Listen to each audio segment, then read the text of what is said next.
창세기는 시작의 책입니다. 오늘 말씀 속에는 그러면 죄가 어떻게 시작이 되었나 하는 말씀을 나누고 있습니다. 죄는 모든 악의 근원이고 모든 불행의 근원이라고 볼 수가 있습니다. 죄 때문에 여러 가지 있어서는 안 될 일들이 생기게 되는 거죠. 그 죄에는 사탄이 숨어 있습니다. 뱀을 통해서 사탄 마귀가 역사해서 죄를 짓도록 만드는 것을 볼 수가 있습니다. 가룟 유다에게 사탄이 들어가서 죄를 짓게 만드는 거지요. 그런 것처럼 악한 영 사탄 마귀가 끊임없이 죄를 짓도록 우리를 미혹합니다. 우리가 그 사탄 마귀를 분별하고 죄의 싸움에서 이기는 저와 여러분이 되어야 될 줄로 믿습니다. 오늘은 죄의 결과인데요. 죄의 결과인데 한번 같이 나눠보겠습니다. 첫 번째로 우리 8절 9절 말씀 읽어보겠습니다. 8절 9절 시작. 그들이 그날 바람이 불 때 동산에 거니시는 여호와 하나님의 소리를 듣고 아담과 그의 아내가 여호와 하나님의 낯을 피하여 동산나무에 숨은지라. 여호와 하나님이 아담을 부르시며 그에게 이르시되 내가 어디 있느냐. 죄의 결과의 첫 번째는 뭐냐면요, 하나님과의 관계 단절입니다. 따라합시다. 하나님과의 관계 단절. 아담이 하나님을 피해 다닙니다.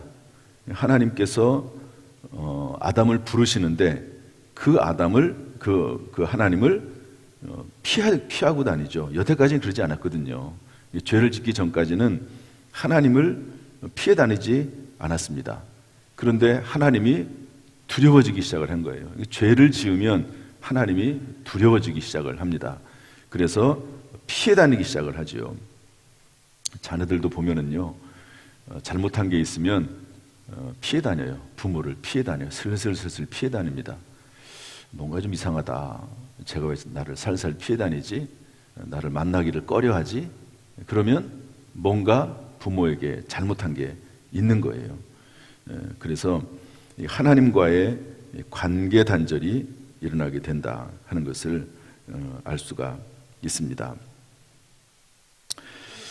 그러나 우리에게 큰 착각이 있습니다. 사람의 가장 큰 착각은 뭐냐면 하나님을 피해 다닐 수 있다고 하는 착각이에요. 내가 하나님 피해 다니면 하나님이 나를 못 찾아오시겠지, 괜찮겠지, 시간이 지나면 괜찮겠지. 절대로 그렇지 않습니다. 하나님께서는 그 죄에 대해서 추적하시고요, 하나님이 추적한다기보다도 죄가 찾아온다고 성경은 말씀하고 있습니다. 그 죄가 사라지는 것이 아니고 그 죄가 찾아오게 되는 것이죠. 다윗이 범죄했을 때 다윗은 다 그것을 가릴 수 있다고 생각을 했어요. 그 남편도 죽이고 또 그 아내도 데리고 오고 또 부하들, 신하들이 아른들 거기에 대해서 뭐라고 누가 하겠습니까? 그러고 있는데 하나님은 그 죄에 대해서 잊어버리지 않으시는 거죠. 그래서 나단 선지자를 통해서 하나님께서 죄를 지적하시고 회개하도록 하시는 것을 볼 수가 있습니다. 참 감사하고 또 감사한 것은 뭐냐면 하나님 앞에 회개하면 하나님께서 용서하신다는 겁니다. 하나님은 미쁘시기 때문에 만일 우리가 우리 죄를 자백하면 우리의 모든 죄를 사하신다고 말씀하고 있거든요. 부모가 자식을 심판하고 죽이고 멸망시키려고 하는 부모가 어디 있겠습니까? 단지 죄를 회개하고 관계를 회복하기를 부모가 원하는 거지 죽이려고 하는 부모가 어디 있겠습니까? 하나님도 마찬가지입니다. 비록 하나님과의 관계가 단절됐다 하더라도 죄악 가운데 있다 할지라도 하나님 앞에 돌아와서 회개하고 다시 하나님과의 관계를 회복해야 될 줄로 믿습니다. 두 번째로 어떤 현상이 생기냐면요, 우리 10절 11절 말씀 읽어보겠습니다. 10절 11절 시작. 이르되 내가 동산에서 하나님의 소리를 듣고 내가 벗었으므로 두려워하여 숨었나이다. 이르시되 누가 너의 벗었음을 내게 알렸느냐? 내가 내게 먹지 말라 명한 그 나무 열매를 내가 먹었느냐? 두 번째는 어떤 현상이 생기냐면 자신과의 관계 단절이 생깁니다. 이것은 두려움과 수치심입니다. 내가 두려워해서 숨었나이다. 하나님과의 관계 단절은 관계 단절이고, 그 다음에 그로 인해서 자기 스스로에게 두려움이 생기는 거죠.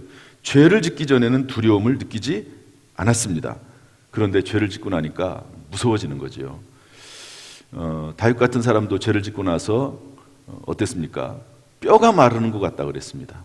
성령이 나를 떠났다고 했습니다. 구원의 즐거움이 떠났다고 했습니다. 그러니까 죄를 지면 스스로 자신과의 관계가 단절되고 두려움과 수치심이 생기게 되는 것을 볼 수가 있습니다. 여러분, 예수님을 3번씩이나 부인했던 베드로, 얼마나 그 마음이 괴로웠을까요? 예수님께서 다시 부활하신 다음에 나타나셔서 예수님에게 제자들에게 음식을 만들어 주면서 특별히 베드로에게는 사명을 다시 주지 않습니까? 3번 네가 나를 사랑하느냐, 네가 나를 사랑하느냐 물으시면서 내 양을 먹이라, 내 양을 치라, 내 어린 양을 먹이라 말씀하시면서 용서해 주시고 새로운 사명을 주실 때까지는 두려움 가운데, 수치심 가운데 살 수밖에 없는 것을 알 수가 있습니다. 혹시 내 안에 하나님께 범죄함으로 말미암아 두려움이 있고 수치심이 있고 떨림이 있다고 하면 예수 그리스도 그분의 십자가의 보혈을 의지하고 다시 한번 예수 그리스도께 나와서 죄 용서받고 새롭게 시작할 수 있기를 주님의 이름으로 축복합니다. 3번째 죄의 결과는 뭐냐면요, 우리 12절 13절 말씀 읽어보겠습니다. 12절 13절 시작. 아담이 이르되 하나님이 주셔서 나와 함께 있게 하신 여자, 그가 그 나무 열매를 내게 주므로 내가 먹었나이다. 여호와 하나님이 여자에게 이르시되 내가 어찌하여 이렇게 하였느냐. 여자가 이르되 뱀이 나를 꿰므로 내가 먹었나이다. 3번째 죄의 결과는요, 사람과의 단절입니다. 사람과의 단절, 인간관계가 단절되는 거죠. 여기 보면은요, 아담과 하와가 이런 관계가 아니었어요. 서로 죄를 전가하는 관계가 아니었습니다. 아담이 범죄한 것은 분명히 자신이 범죄한 거거든요. 물론 아내가, 여자가 선악과를 따먹으라고 이렇게 권한 것도 있습니다. 그러나 그것을 따먹은 것은, 그것을 받아 먹은 것은 자신이거든요. 언제든지 그것을 거부할 수 있는 능력이, 또 그런 말씀을 하나님께서 주셨거든요. 그런데 그것을 따먹었습니다. 운전할 때 보면은 이제 대부분 이제 아내들이 옆에 앉아가지고 이런저런 잔소리들이 많잖아요. 이렇게 해라, 저렇게 해라, 속도를 늦춰라, 뭐 어느 쪽으로 가라, 뭐 이런 얘기를 합니다. 그래서 이제 그대로 해요. 그런데 잘못됐네요. 잘못된 길로 갔어요. 길이 막힙니다. 그러면은 뭐라고 해요? 화를 내요. 아니, 왜 이쪽 길로 가라고 해가지고 길이 막혔냐고. 그러나 거기에 대해서 사실 할 말은 없어요. 물론 여자의 책임도 있죠, 하와처럼. 그러나 그 길을 결정하고 운전대를 잡고 있고 가는 사람은 본인이거든요. 본인이 스스로 판단하고 옆에서 그 말을 조언으로 듣는 것이지 그 말씀을 100% 듣는 게 아니거든요. 스스로도 판단하고 그 결정은 자신이 하는 겁니다. 여러분, 아담이 결정을 자기가 한 거죠. 아내가 시켜서 했다? 그것은 성립되지 않습니다. 본인의 자유의지가 있기 때문에 자기 스스로 결정한 거거든요. 그래서 어쨌든 이 죄로 말미암아서 사람과 단절이 이루어지게 됩니다. 아내에게 책임을 전가하죠. 하나님이 주신 그 여자가 나를 꿰므로 나에게 먹으라고 했기 때문에 내가 먹었습니다. 아내에게 죄를 전가하는 남편과 아내 사이에 관계 단절이 이루어지죠. 그런데 더 중요한 것은 뭐냐면 그 책임을 하나님께 돌립니다. 사실상 하나님에게 책임을 전가해요. 하나님이 주셔서 나와 함께 있게 하신 그 여자가, 이렇게 말합니다. 하나님에게, 그 여자에게 전가할 뿐만 아니라 하나님에게 그 죄에 대한 책임을 전가합니다. 그랬더니 그 여자는 또 뭐라고 말하죠? 뱀이 나를 꿰므로. 뱀이 그랬습니다. 뱀이. 내가 한 게 아니고 뱀이 나를 꿰어서 그랬습니다. 책임을 계속 전가하고 또 전가하는 거예요. 물론 정말 잘못이 없이 어려움을 당하는 경우도 있습니다. 하나님께서 또 어떤 계획에 의해서 그럴 수도 있어요. 어려움을 만날 때도 있습니다. 그러나 일반적으로 그 모든 책임이라고 하는 것은요, 스스로에게도 어느 정도 잘못이 있는 거거든요. 그런데 그 죄를 끊임없이 다른 사람에게 전가하는 것, 이것이 죄의 결과입니다. 사람과의 관계 단절이 이루어지죠. 우리는 이렇게 끊임없이 죄를 다른 사람에게 전가하고 책임을 지우려고 하는데, 그러나 예수님께서는 우리의 죄를 대신해서 책임지시고 십자가에서 형을 받으시고 죽으셨습니다. 그 예수님이 우리의 주님 예수 그리스도이신 줄로 믿습니다. 예수님은 책임을 전가하지 않으세요. 오히려 다른 사람들의 죄에 대해서 스스로 본인이 그 책임을 다 뒤집어 쓰고 십자가에서 물과 피를 쏟으시고 죽으신 분이 바로 예수 그리스도이신 줄로 믿습니다. 오늘 그 예수님, 우리 주님 예수 그리스도, 그분을 더 깊이 의뢰하고 더 깊이 감사하고 감격하는 시간 되기를 주님의 이름으로 축복합니다. 마지막 네 번째로 어떤 죄의 결과가 있느냐, 우리 17절 8절 본문은 없고요. 17절 8절 한번 읽어보겠습니다. 시작. 아담에게 이르시되 내가 내 아내의 말을 듣고 내가 내게 먹지 말라 한 이 나무의 열매를 먹었은즉 땅은 너로 말미암아 저주를 받고 너는 내 평생에 수고하여야 그 소산을 먹으리라. 땅이 내게 가시덤불과 엉겅퀴를 낼 것이라. 내가 먹을 것은 밭의 채소인즉. 자연 환경과의 관계 단절이 일어나게 되지요. 땅은 너로 말미암아 저주를 받고, 이전에 에덴 동산에서 있을 때는 죄를 짓기 전에는요, 땅이 그냥 소산의 열매를 풍성하게 냈습니다. 특별히 수고하지 않아도 소산 열매를 풍성하게 맺히도록 했는데, 죄를 지은 후에 땅이 저주를 받아서 자연 환경과 관계가 단절이 되고 땅이 가시덤불과 엉겅퀴를 낼 것이라고 성경은 기록을 하고 있습니다. 죄로 인해서 나오는 것들이 너무너무 많아요. 죄로 인해 생기는 피해가, 악한 일들이 너무너무 많습니다. 그래서 죄를 짓지 않는 것이 가장 중요해요.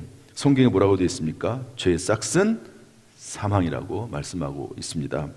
욕심이 잉태한 즉 죄를 낳고 죄가 장성한 즉 사망을 낳는다고 성경은 말씀하고 있습니다. 그러므로 가장 중요한 것은 사람들에게도, 또 하나님에게도, 교회에도, 또 우리가 속한 단체에서도 죄를 짓지 않는 것이 중요합니다. 그리고 너무 극한 죄를 짓지 않는 것은 특별히 더 중요해요. 사람이 다 허물이 있기 때문에 실수나 죄를 어느 정도는 저지를 수 있다고 봅니다. 그러나 너무 큰 죄는요, 하나님도 사탄 마귀의 상소 때문에 어쩔 수 없는 그런 죄들이 있어요. 그러니까 다윗이 범죄했을 때 하나님이 용서하시죠. 그런데 뭐라고 말씀하시죠? 사탄 마귀에게 고소할 거리를 줬기 때문에 거기에 대한 응분의 대가를 치를 수밖에 없다. 다윗을 비록 죽음에서 건져주시고 살려주긴 하지만 응분의 대가를 치를 수밖에 없는 죄도 있습니다. 너무 큰 죄. 여러분, 하나님이 그만 다윗은 간음죄를 저질렀잖아요. 십계명을 범했습니다. 살인죄를 저질렀습니다. 십계명을 정면 도전하고 범죄한 사건이거든요. 이 사건을 그냥 아무것도 없는 듯이 지나갈 수는 없잖아요. 하나님의 법이 뭐가 되겠습니까? 그래서 하나님께서 다윗의 죄를 용서하시기는 하시지만 그나마 그래도 자비를 베푸셔서 그래도 그 죄를 최소화시키는 것을 볼 수가 있습니다. 따라서 죄가 무섭다는 것을 생각을 하고 일단 죄를 짓지 않는 것이 중요하고요. 더 중요한 것은 그럼에도 불구하고 예수 그리스도께서 우리의 죄를 대신해서 죽으셨기 때문에 그분을 의지하는 겁니다. 그 죄가 장성해가지고 커지기 전에 매일매일 하나님 앞에 회개하고 기도하고 밤마다 우리의 죄를 하나님 앞에 고백하고 알고 지은 죄, 모르게 지은 죄, 본인의 죄뿐만 아니라 자녀들의 죄, 또 그리고 나라 민족의 죄, 교회에 혹시 죄가 있다고 느껴지면 그런 죄들을 향해서도 우리가 하나님 앞에 회개하면서 기도해야 될 줄로 믿습니다. 오늘도 예수님께서 우리의 죄를 용서하셨습니다. 그 은혜 감사함으로 살아가는 복된 하루 되기를 주님의 이름으로 축원합니다. 할렐루야. 기도하겠습니다. 하나님 아버지, 욕심이 잉태한 즉 죄를 낳고 죄가 장성한 즉 사망을 낳는다고 하신 말씀을 기억합니다. 아담과 하와의 범죄로 말미암아 여러 가지 많은 단절들이 일어나게 됐습니다. 그러나 이 시간 그 불행한 일이 있음에도 불구하고 하나님 앞에 감사하고 소망이 있는 것은 예수 그리스도께서 우리의 모든 죄를 대신 지시고 십자가에서 죽으신 그 은혜로 인하여 하나님 앞에 감사와 영광을 올려드립니다. 지금 이 시간 예수 그리스도를 의지합니다. 예수 그리스도의 십자가의 보혈을 의지합니다. 주여, 우리의 심령 가운데, 우리의 가정 가운데, 또 나라 민족과 교회와 또 모든 우리의 사는 환경 가운데 예수 그리스도의 십자가의 보혈로 우리를 덮어 주옵소서. 정결하게 하여 주옵소서. 새롭게 하여 주옵소서. 죄에서 떠나게 하시고 오히려 선을 행하며 살아갈 수 있도록 우리를 인도해 주옵소서. 이 새벽에도 나와서 기도의 사명 감당합니다. 은혜 베풀어 주옵소서. 설 명절을 주께서 인도하셔서 오가는 길을 붙잡아 주시고 영육간에 강건하도록 인도해 주옵소서. 온 가족이 하나님 앞에 예배드리고 찬송하며 기도하며 믿음으로 살아갈 수 있도록 인도하여 주옵소서. 예수님의 이름으로 축복하며 기도하옵나이다. 아멘.